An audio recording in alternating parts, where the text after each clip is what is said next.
My name is Rick Silva. I'm an artist and educator based out of Eugene, Oregon, and I work mostly in video.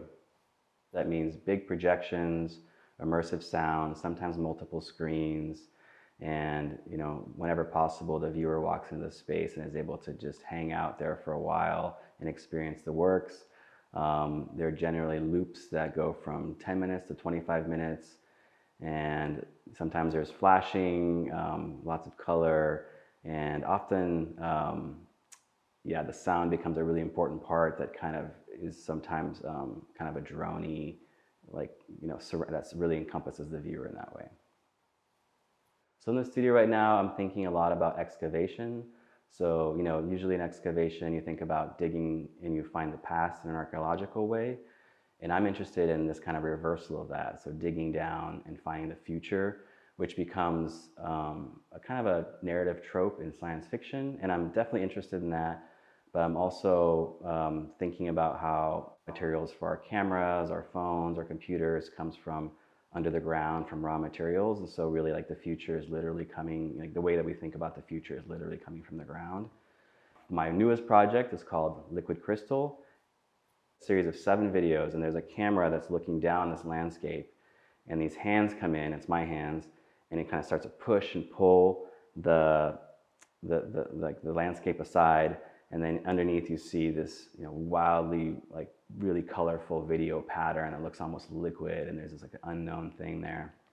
And the way that I built that was actually I went through 7 different Oregon landscapes, and I brought back big chunks of land. So from the mountains, from the desert, from the beach, from ice and snow, and I brought them back into the studio and I set them up over this glass table with a screen underneath, and then I recorded each one of those kind of actions and kind of recorded that, and that became the piece. My mom had sent me this picture of my grandpa actually as I was working the piece of him. He was a diamond miner in Brazil, and he literally would put his hands in the river in the mud and kind of searching out this beautiful little moment, this rare thing. And I was like, oh wow, yeah, some intergenerational connections here between what I'm doing with the camera and my work, and then what my grandpa was doing in his practice and his job as well.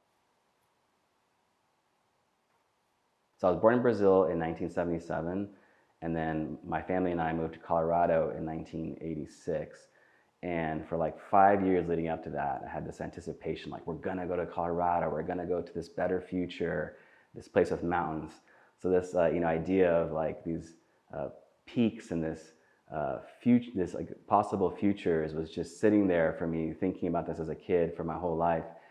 Later in life, when I thought about, here's the internet, here's 3D virtual worlds, I just clicked so into that. I was like, oh, I understand this space. I've lived in this zone before of not kind of being where you are, but also imagining this other thing that's unknown.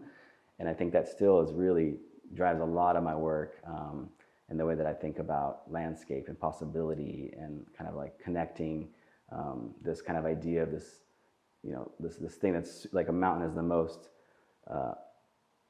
solid thing ever. It's this thing that's been around for millions and millions of years, and yet when I record it, when I 3D render it, it's time. It becomes ephemeral. It becomes fleeting. It becomes a memory. It becomes something possible. So it's this kind of duality of this thing that's very, very solid, and this thing that's very, very fleeting. And I'm interested in that kind of combo of those two things. Okay, so one thing I'm thinking about in the studio is expansion of time. So thinking really thinking about 20 years in the future, or 30 years in the past.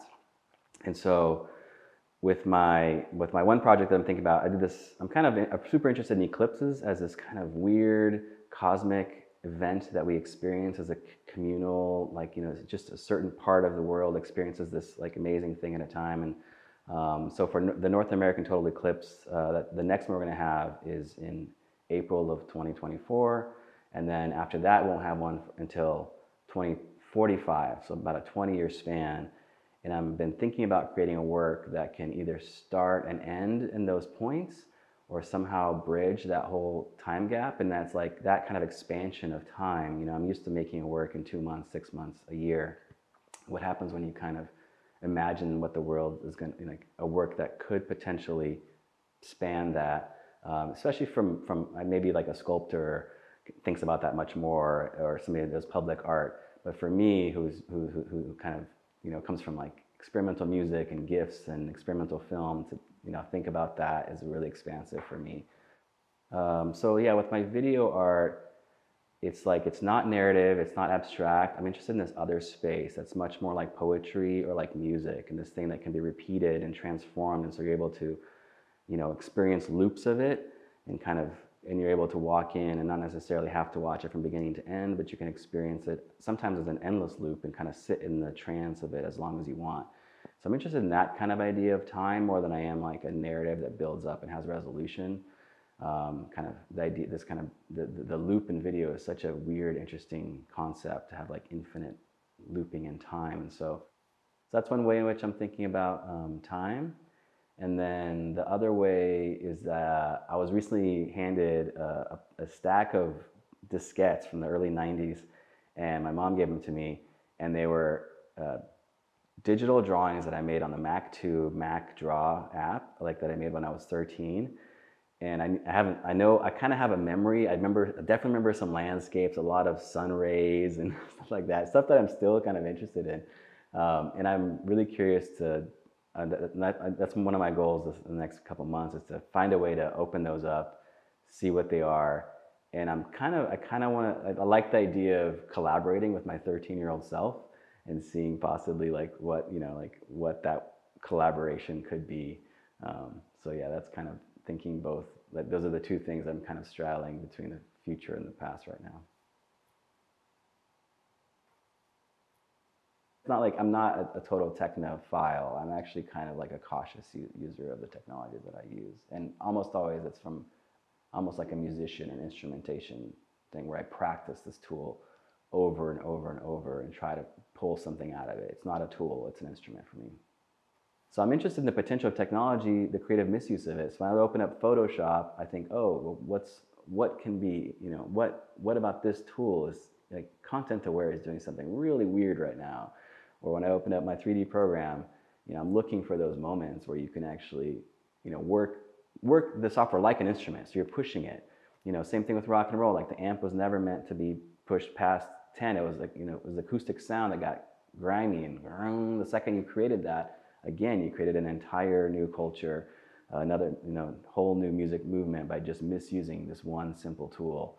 Starting in around 2002, 2003, I became involved in the net art movement, and found a group of peers and conversations there that were super inspiring.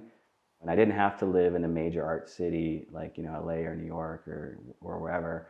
I could live in the places that I've lived. So I've lived in Athens, Georgia, and Boulder, Colorado, and Calgary, Alberta, and now Eugene, Oregon, and all the while like still being connected to this larger art field. And I owe a lot of my career and thinking and being able to put work out and having my peers recognize that work from an early on, and that still is a really important community for me.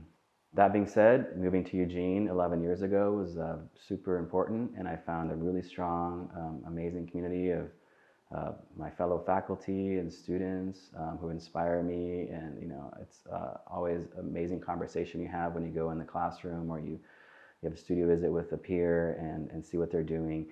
And I've also become involved in Ditch Projects, which is an amazing artist-run space in Eugene, Oregon. And I'm also an organizer and curator, and that's like an important part of my practice too. I also think of that as my artwork, but also a part of a community builder, or kind of thinking about service to the field. And so I coordinate these projects. So one example of that is a project I did in 2017 called Eclipse Core. And that was a series of 2 screenings in LA and in Salem, Oregon, an online exhibition and accompanying text. And what I did is I asked 29 different artists, animators, designers, filmmakers to respond to the 2017 North America Total Eclipse. And they submitted mostly visual, moving work, kind of small, short experimental work, and it became this like amazing experience of kind of combining people who are super established in the field, bringing these really high-profile artists with more up-and-coming artists who maybe former students of mine who had just graduated, grad students, and kind of connecting this kind of wide range of folks. I try and make a physical version, an installation version, and then I also have a website virtual version. And I think of it almost more like it's definitely in a contemporary art context, but I think of it more in like a film or music, the way that film or music gets distributed. You can experience, your favorite record on your headphones or in your car, but then or at home, and then you can also go and see the band play live. And I think there's not one experience is just as valuable as the other, and I feel like sometimes I just want to put both of those out there. You can't always travel to go see somebody's art, and I'd really appreciate when there is an online version of something for me to see as well. So, yeah, and I think that kind of goes back to what I was talking about with like virtual versus real, and kind of slippages between the two, and that's something I haven't done yet. Really, is kind of like bring an actual streaming website into the gallery, but that's something that could be interesting to think about.